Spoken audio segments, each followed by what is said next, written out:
11월 17일 오늘 하나님의 말씀은 역대상 15장 말씀입니다. 1절로 4절 말씀. 다윗이 다윗성에서 자기를 위하여 궁전을 세우고 또 하나님의 궤를 둘 곳을 마련하고 그것을 위하여 장막을 치고 다윗이 이르되 레위 사람 외에는 하나님의 궤를 맬 수 없나니 이는 여호와께서 그들을 택하사 여호와의 궤를 메고 영원히 그를 섬기게 하셨습니다 하고, 다윗이 이스라엘 온 무리를 예루살렘으로 모으고 여호와의 궤를 그 마련한 곳으로 메어 올리고자 하여 다윗이 아론 자손과 레위 사람을 모으니, 본장에는 다윗이 모세의 율법에 따라 성별된 레위인들로 하여금 언약궤를 매게 하여 신중히 운반 작업을 재개하고 다윗성으로 무사히 법궤를 옮김에 성공하여 하나님 앞에서 즐거워하는 내용이에요. 엘리 제사장의 두 아들이 블레셋과 전쟁하러 갈 때 여호와의 언약궤와 같이 갔다가 전쟁터에서 둘 다 죽고 언약궤를 블레셋에 빼앗겼죠.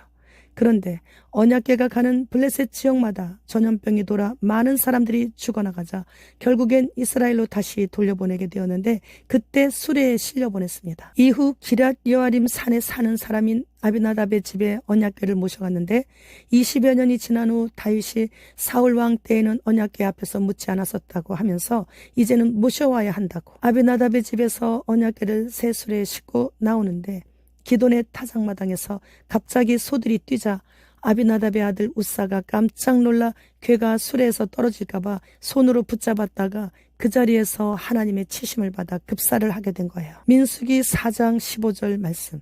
진영을 떠날 때 아론과 그의 아들들이 성소와 성소의 모든 기구 덮는 일을 마치거든 고앗 자손들이 와서 맬 것이니라. 그러나 성물은 만지지 말라. 그들이 죽으리라.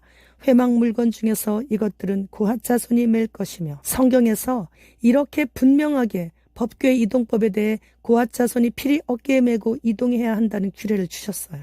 그런데 고앗 자손도 알고 있었고 다윗도 알고 있었을 텐데 안일한 가운데 규례를 어기고 수레에 싣고 나오다가 아비나답의 아들 우사가 그 자리에서 죽임을 당하게 된 것이죠. 새 수레를 구해서 언약궤를 안전하게 싣고 나왔지만 하나님과 관계없는 자신의 열심으로 일을 하다가 곤경을 당하게 된 것이에요.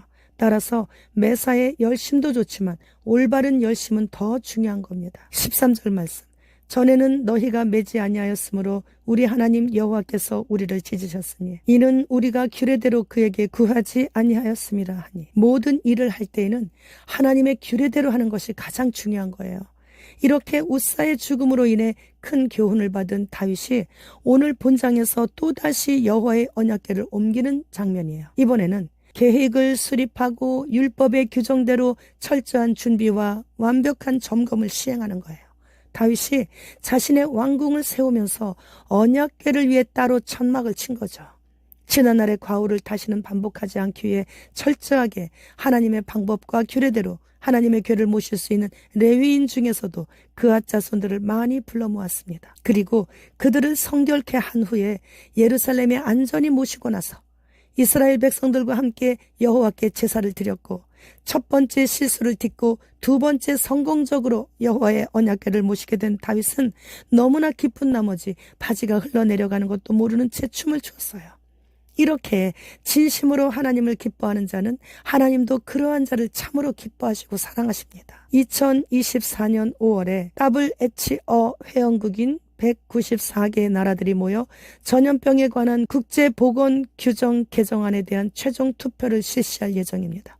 이 개정안은 각국의 정부에 대한 전례 없는 권한을 부여하고 국가 주권을 무효화시키게 되는 것이에요. 그러니까 각국의 국가 주권을 몽땅 누군가에 의해 선출되지 않은 WHO의 권한을 부여하고 각 국가의 주권은 완전히 무시하게 되는 것이죠. 선출되지 않은 사람들의 기구인 WHO 사무총장은 비상사태를 독립적으로 선포할 수 있고 특정 국가 자원에 대한 통제권도 부여받게 되는 거예요.